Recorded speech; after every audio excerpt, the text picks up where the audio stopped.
Hello, my name is FPL Pickle and welcome back to another video. So I only just got back from Greece yesterday, unfortunately, but it's time to get my FPL thinking cap back on because I have activated the wildcard chip.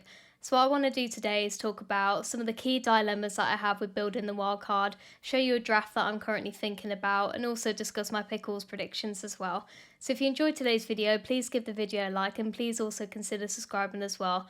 Before the international break, I hit 7,000 subscribers, so thank you all so much. I really appreciate the support. It means the world to me, especially because I feel like I'm fulfilling my YouTube dream, because fun fact for you all, this is not the first channel that I've ever made, and I might discuss that with you one day. But yeah, anyway, I digress. So very briefly, before we move on to Game Week 8, I'd just like to go over how I did in Game Week 7, because it's been a while and I feel like I need to even remind myself. So in the end, in Game Week 7, I ended up on 62 points, which was a red arrow, but it wasn't too big of a red arrow. I went from 2.3 million to 2.6 million, and considering what I was going up against, I mean, as you can see, no Arsenal, no Arsenal defence. A lot of people had double Arsenal defence, no Saka, no Gyökeres, even other rank killers like Kudus, who did do well, unfortunately. But anyway, considering what I was going against, it didn't go too badly.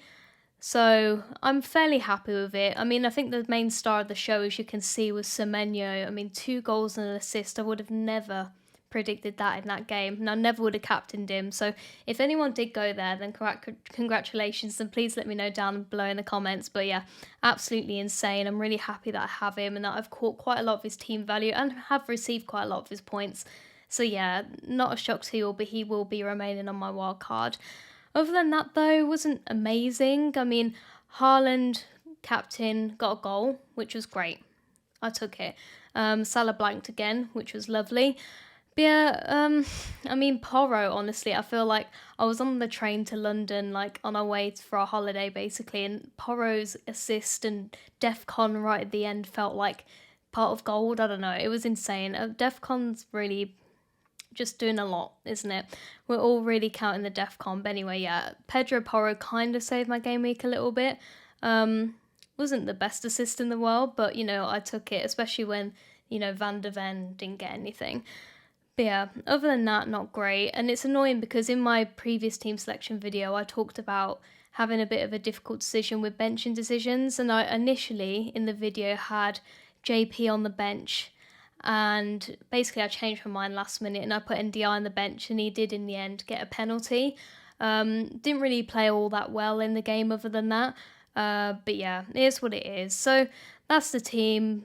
Villa assets didn't really do much again. Rodgers got an assist, which was alright to be fair, but very disappointing, especially Watkins. So let's just say they will not be in my wild card, and I'm quite excited to get rid of them. So yeah, that's how the pre-wildcard team did, and I feel like I've gone on about it for a little bit too long, but let's just move on to how my Pickles predictions did in Game Week 7. So for those of you who are new around here, I like to make fun predictions each game week, and this is normally my preview video, but because of the short turnaround, I've kind of just squished things together. But if I get more than 10 right across a season, then I'd like to donate £100 to a charity of your choice. So if you have any in mind that you'd like to comment down below, then please do. I've just realised that I'm in the way, so I'm going to slowly reveal that I actually did get one correct this game week. I did. Because it had been a while, I'd kind of forgotten. I was like, did I get any right or not? But yeah, we'll go through them one by one. So the first one was a bit of a stinker because Sunderland didn't even score. It was 2-0, so yeah, that one stinked. Second one, Rodgers got an assist, so not quite, but close, I'll take it. The third one, though, I think I was trying to make this a bit of a given that I got right, but I still wasn't sure, because Forest defenders haven't exactly been amazing for DEFCON like we'd expected them to be. But Milenkovic did actually get 10 defensive contributions, so it was on the cusp. But he did get them against Newcastle, so bit of a random one that no one cares about, but we got on right, so I will absolutely take it. In terms of my Game Week 8 Pickles predictions, they'll be towards the end of the video, so please stay tuned for that.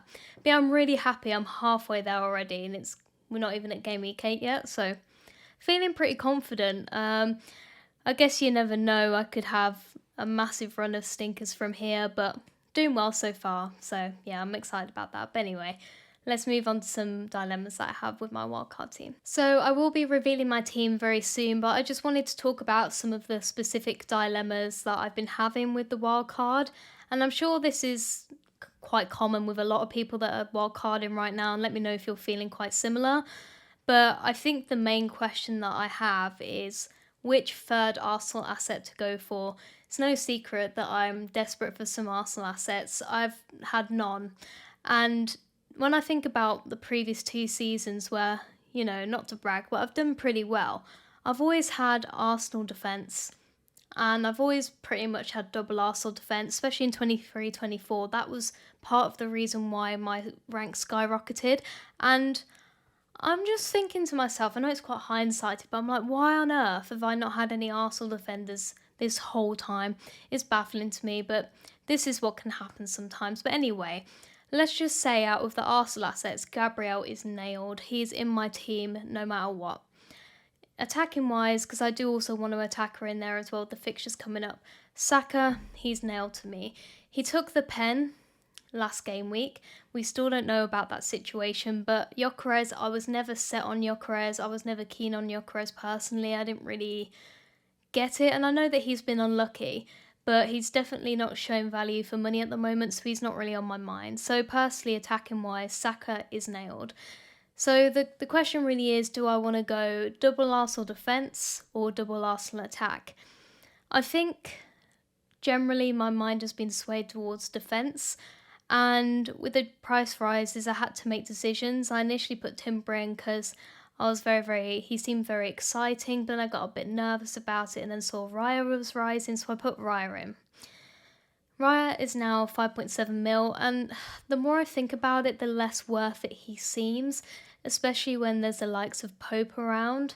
So, annoyingly, with Timber, I've lost out a bit of money, and in terms of defence, if I do go double Arsenal defence, which I think is what I want to do, but SA still tempts me, which I'll talk about, I think Timber is the one I want to have, and knowing that Ben White still isn't in training has kind of helped me with that decision. I think the reason why I wasn't so sure is that just the minutes worry me, and I guess you have to possibly accept that he might not play every single game, but just the upside that he has, he's so attacking, like insane, so he's definitely on my radar. But I have also been thinking about Eze, especially with the likes of Odegaard being out for 6 to 8 weeks, I think they said.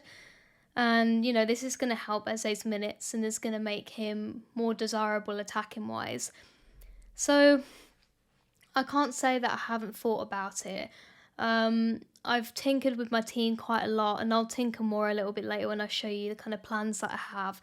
But this decision on which third Arsenal asset I get kind of has an impact on the questions below, and I'll talk about that now. So the other question that I've been thinking about is with 4.5 million defenders and whether I go Richards or Anderson. Now, if I get Eze, I'd probably have both of these, so then it wouldn't be a debate. But if I go double Arsenal defence, i.e. Timber, then I have to pick between the two. And I've been struggling with the decision a bit because I think ideally I want both, but I've got Senesi. I bought Senesi in game week 7, so I'm going to keep him. That was a weird move in hindsight, but anyway. So there's only one spot really that I can really afford to have, 4.5 million wise. So Richards, Crystal Palace have been quite good defensively.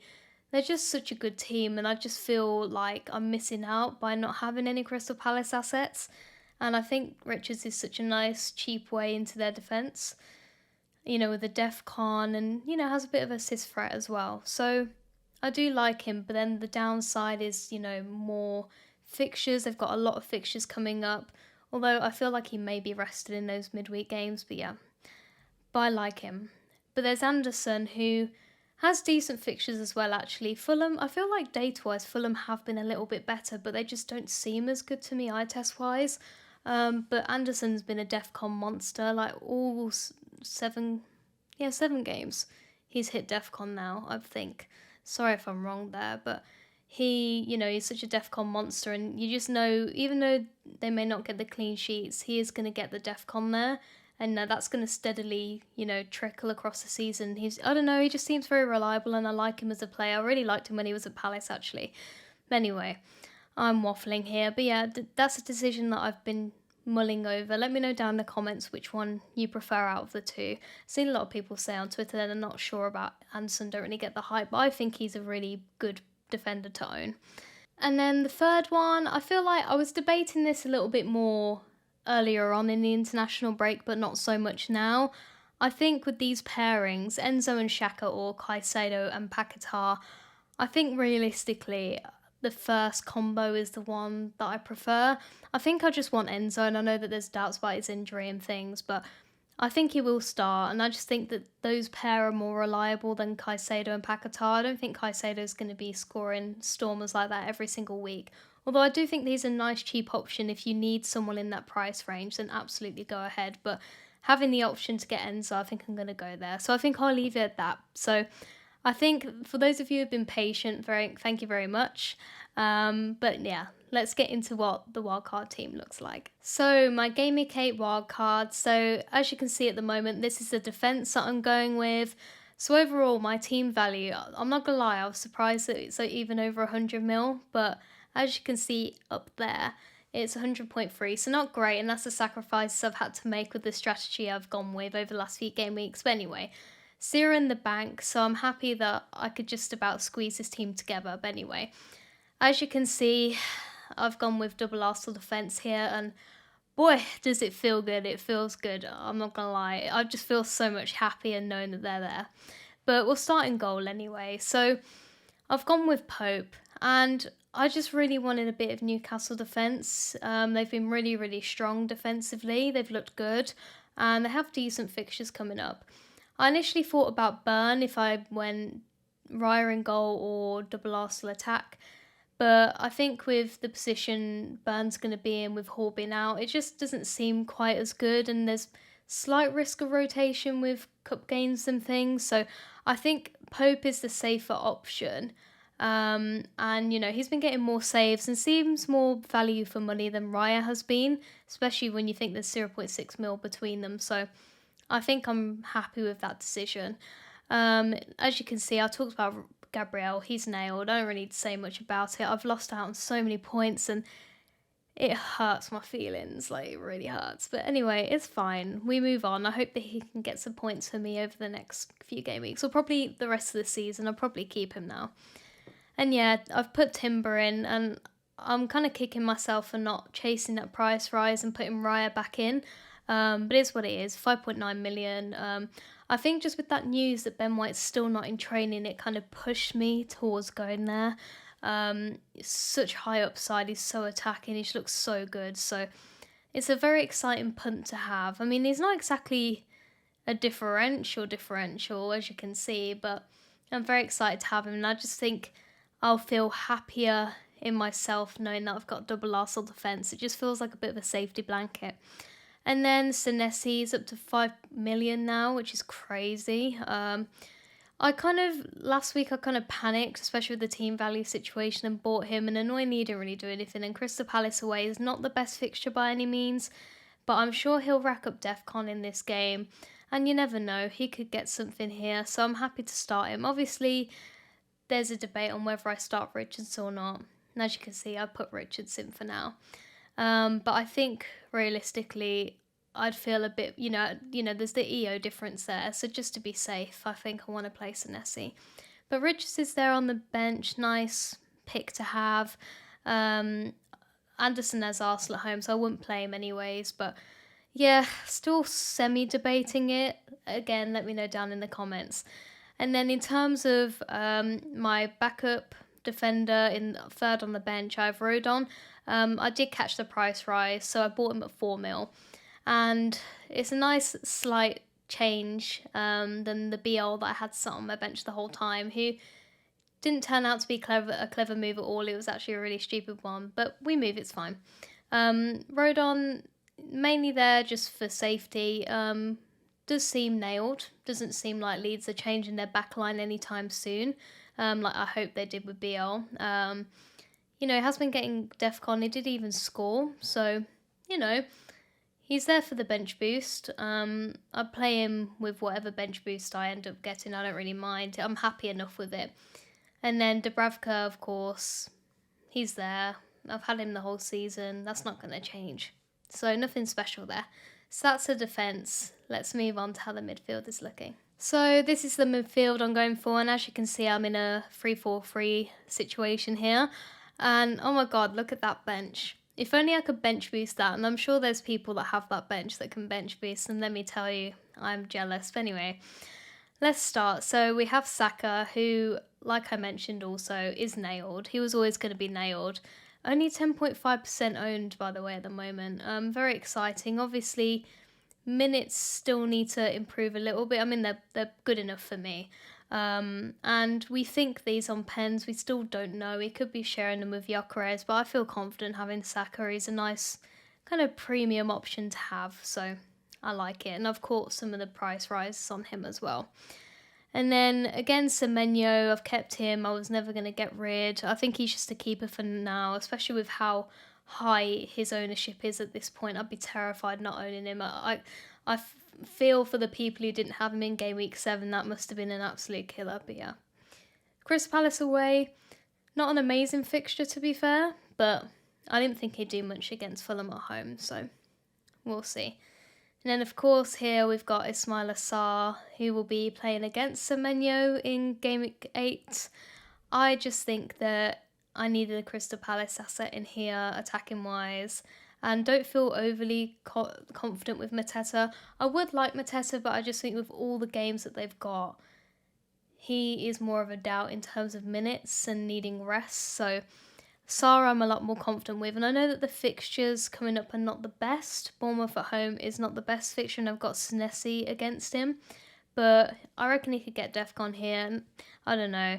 I just think that he's a good pick here, so let me know what you think. I know that, you know, from 10 onwards he's going to be a lot more desirable, and that's when people are going to start bringing him in, but I've caught the price rise on him, and I've got him for now, and I'm happy to keep him for quite a long time, so that's Ismaila Sarr. He's also been very, very good on international duty. I think it's 2 goals, 1 assist. So, you know, that kind of helps the confidence a little bit. He's definitely in form at the moment. And then the other midfielder we've got, like I mentioned, is Enzo. And we know that there are slight doubts. Hasn't been seen in training, but then loads of other players were not in that video today. Synovitis in his knee, I believe it was, and that meant that he didn't play in the last international game, which is probably a good thing, to be honest. I feel fairly okay with it. I think he'll start. Nottingham Forest, in the past, that didn't seem like a great fixture, but Forest have not been great, and they've got Postecoglou now, so defensively may not be quite as strong, so I feel happy having him. Potentially on pens as well. We still don't know for sure, but he probably is, and is in a much more attacking role with Palmer being out, and Palmer is not really going to be back until November, so it might be that he kind of soon does become a great option, but I think for now, especially with the wild card, it feels right to capitalise on it. And then on the bench, you can see here I've got Xhaka. A nice cheap midfield option, in my opinion, is really good for Defcon. Sunderland have been pretty decent, has some assist threat as well. And you know, worst case, if Enzo doesn't play, I've got Xhaka against Wolves at home. I'll be happy enough with that coming off my bench. So that's the midfield. I'm fairly happy with it. It's probably a little template, and I'm sorry, guys. This might not be the most differential team. I haven't been looking at what everyone else is doing, to be honest with you, but I feel happy with this. It feels good, and it does feel quite different to non-wildcarders, so I'm happy to take them on. But yeah, let's move on to what the forwards look like. So guys, here are my forwards in my wildcard team. Haaland, and he's my captain. Do I need to say more? He's been an absolute beast. He's been a beast on international duty as well, especially with Salah unfortunately not really performing. I feel very, very happy to have him. Gone up in price more across the international break, 14.5 million now, and yeah, just pleased. I don't think I need to really explain it, so that's that.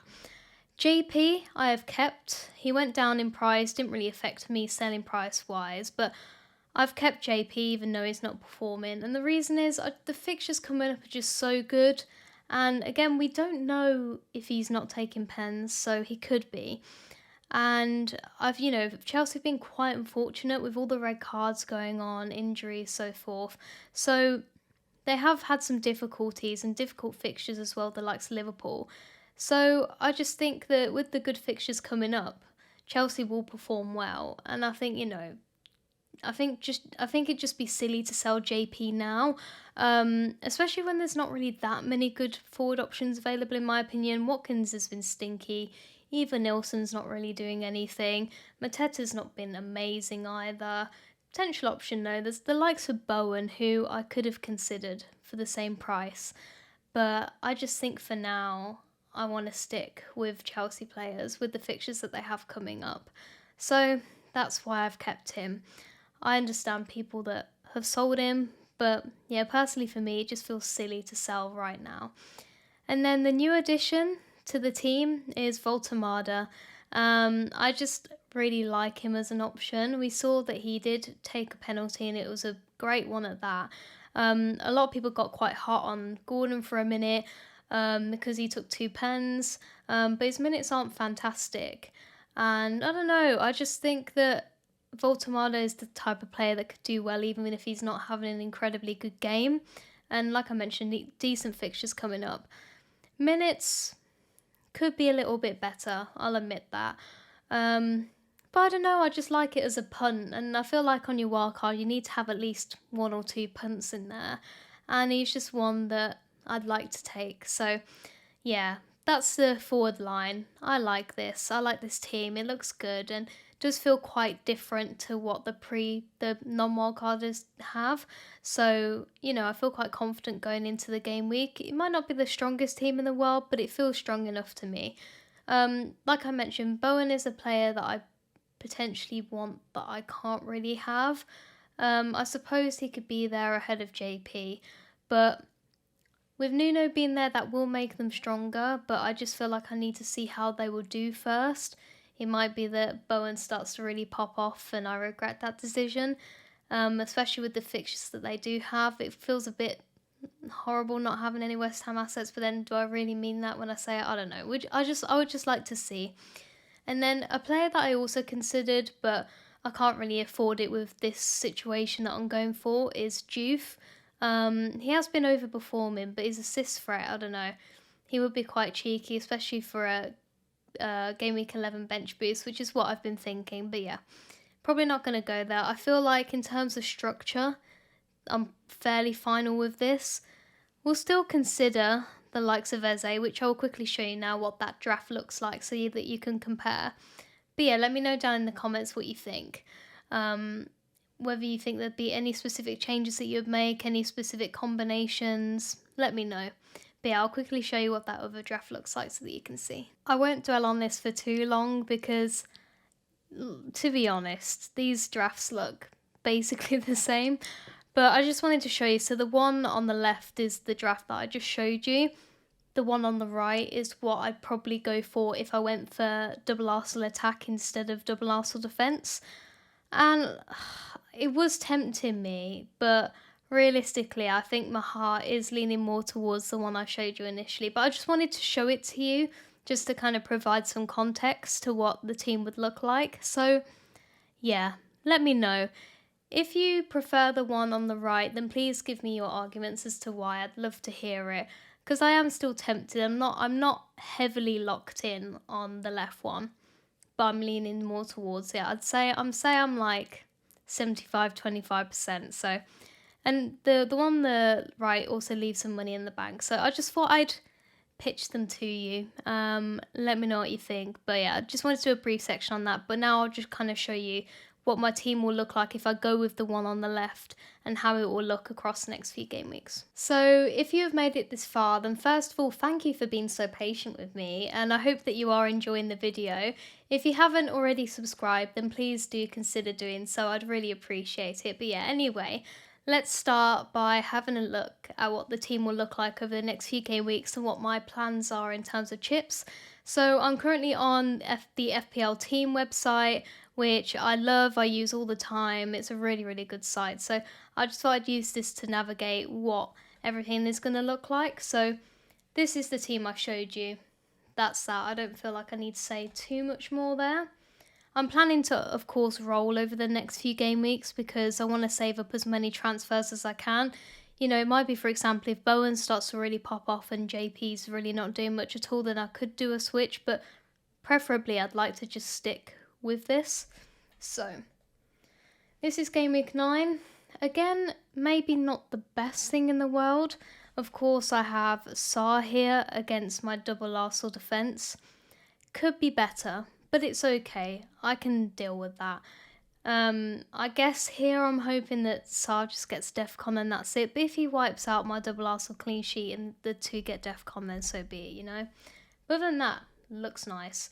I'd probably captain Haaland here too, because let's be real, Villa have been quite week. And I know it says I've not got enough money in the bank because of price rises and things. I do, so don't worry about that.